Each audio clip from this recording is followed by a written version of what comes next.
Hello and welcome. तो इस class में प्रैक्टिस करेंगे सिंप्लीफिकेशन वाले क्वेश्चंस को और बोर्ड मास को कैसे अप्लाई करते हैं, ये भी इस क्लास में हम लोग जानेंगे। जैसे कि आपको ये वाला क्वेश्चन दिख रहा होगा कि ये वाले जो टर्म ऊपर वाले हैं नीचे वाले सेम है, बट यहाँ पर एक जीरो का फ़र्क है। भाई एक जीरो आप कैसे बढ़ाते हो? कहीं पर दशमलव के बाद एक जीरो बढ़ जाएगा। अगर इसकी वैल्यू देखी जाए तो कितना होगा? 0.1, मतलब एक अंक बाद दशमलव आ गया। यहाँ पर यही फ़र्क है कि यहाँ पर 2 अंक बाद दशमलव दे रखे हैं, यहाँ 3 अंक बाद दे रखा है, मतलब एक अंक बाद हमें दशमलव बढ़ाना है। अब यहाँ पर ये स्क्वायर में संख्या दे रखी, तो हमें स्क्वायर से ही क्या करना पड़ेगा भाई? गुणा या भाग करना पड़ेगा। तो जैसे कि अगर हमें एक जीरो बढ़ाना है तो हम क्या करेंगे, हम ऊपर नीचे 10 के स्क्वायर से क्या कर देंगे? मल्टीप्लाई या भाग, मल्टीप्लाई करा देंगे या गुणा करा देंगे, भाग करा देंगे। जैसे कि 0.06 के स्क्वायर को हमें 0.006 के स्क्वायर में कन्वर्ट करना है, तो क्या करना पड़ेगा भाई? 0.06 में के स्क्वायर में हम क्या कर देंगे? 10 के स्क्वायर से भाग कर देंगे। तो ये इसकी वैल्यू कितनी आ जाएगी? 0.06। फर्दर इसको लिख लेंगे 10, तो ये स्क्वायर में आ जाएगी होल टर्म। तो इसका मतलब है कि अब हो जाएगी एक जीरो यहाँ पर और आ जाएगी, तो ये दशमलव है जो वो कितने अंक का होगा? 3 अंक का बाद हो जाएगी, तो ये बन जाएगी वैल्यू। तो जब हम सब हर किसी में 10 के स्क्वायर से डिवाइड करा देंगे तो ऊपर क्या बचेगा भाई? कुछ ऐसे बचने वाला है, ये 10 स्क्वायर बचेगा, इसका हम भाग करा रहे हैं। और नीचे वाले टर्म और ऊपर वाले टर्म क्या हो जाएंगे? सेम हो जाएंगे।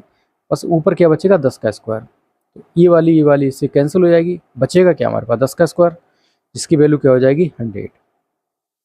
नेक्स्ट, इसमें बोर्ड मास लगाते हैं। सबसे पहले क्या करेंगे बोर्ड मास के अकॉर्डिंग? पहले ब्रैकेट फिर ऑफ फिर डिवाइड। तो डिवाइड हमें सबसे पहले करना पड़ेगा इसमें। ये कितना हो जाएगा? 50/51/10। जब डिवाइड को हम गुणे में बदलते हैं तो ऊपर की संख्या नीचे, नीचे के ऊपर जो 5 या 15 17 बटे क्या हो जाएगा? 5, लेकिन ये हो जाएगा 5/17। 17×3 = 5 दूनी 10, तो इसकी वैल्यू जो आ गई 56/5 प्लस 3/2। एलसीएम कितना आ जाएगा? 10। वैसे तो यहाँ पर हम ऑप्शन को मतलब क्वेश्चन को बगैर सॉल्व किए अपना आंसर दे सकते हैं, तो हमें सॉल्व करने की जरूरत क्यों? क्योंकि यहाँ पर एक ही ऑप्शन दे रखा है जिसमें क्या है? बेस 10 दे रखा है, जो कि ऑप्शन सी। That's next. यहाँ पर √225 की वैल्यू 15 दे रखी है और हमें निकालनी है इन जो वैल्यूज दे रखी है इनकी वैल्यू। अगर मैं इसको आपको एक सॉल्व करके बताऊं, 2.25, इसको क्या ले सकते हैं भाई? 225, दो बिंदु यहाँ पर नीचे आ जाएंगे, मतलब 100 आ जाएगा। और इसको क्या लिख लेंगे? √225 और नीचे कितनी आ जाएंगी? 10⁴। और इसको क्या ले सकते हैं? 225, नीचे कितनी आ जाएंगी? 10⁶। तो इसकी वैल्यू तो कितनी दे रखी है? 15। तो 15 बाई कितना हो जाएगा? 10 प्लस 15 बाई कितना हो जाएगा? 100, क्योंकि ये रूट से निकलेगा 10⁴ हो जाएगा।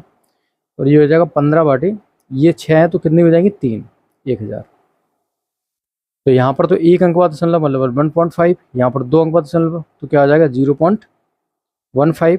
यहाँ पर 3 अंक बाद दशमलव तो 0.015। इस प्रकार से 5, 6, 6, 1.665। D will be the correct for this question. Next, निम्नलिखित का मान ज्ञात कीजिए। तो 8/3 भाग को गुणे में बदलेंगे तो संख्या ऊपर की नीचे हो जाएगी। और 7/5, 5/3 मल्टीप्लाई करा दो 7/5, और ये हो जाएगा 8/9। ठीक है। अब यहाँ पर 5 से 5 हटाओ और 5 से 5 ये हटा दो। ठीक है। और बाकी क्या बचेगा हमारे पास? देखिए ये बचेगा 8 × 7 डिवाइड बाई कितना हो जाएगा? 3 × 3। ये हो जाएगा 7 × 8 और ये हो जाएगा 9 × 3। फर्दर इसको और सॉल्व करें तो क्या हो जाएगा? 8 से 8 यहाँ पर हटा सकते हैं, 7 से 7 हटा सकते हैं, और ये 3 3 9, 3 3 9, तो बचेगी क्या वैल्यू? 1/1/3। इसमें भाग कराने किसका? 1/9 का। अब यहाँ पर अगर इसको हम यहाँ पर भी 1 ले लेते हैं तो क्या हो जाएगा? 3 ऊपर नीचे 3 ऊपर पहुँच जाएगा भाई, 3 ऊपर पहुँच जाएगा, भाग 3 का कराना है। जब इसको गुणे में चेंज करेंगे तो क्या हो जाएगा? 1/9। तो वैल्यू क्या आ जाएगी? 1/3। So c will be the correct for this question. Next, इसको भी सिंप्लीफाई करना है। बोर्ड मास लगाते हैं, सबसे पहले क्या सॉल्व करेंगे? ब्रैकेट। इसको सॉल्व करते हैं, हो जाएगा 5 + 5 × 5, इसकी वैल्यू आ जाएगी 25, और ये 5। तो सबसे पहले हम क्या करेंगे? डिवाइड। 5 मल्टीप्लाई 5 में किसका 25 का मल्टीप्लाई 5।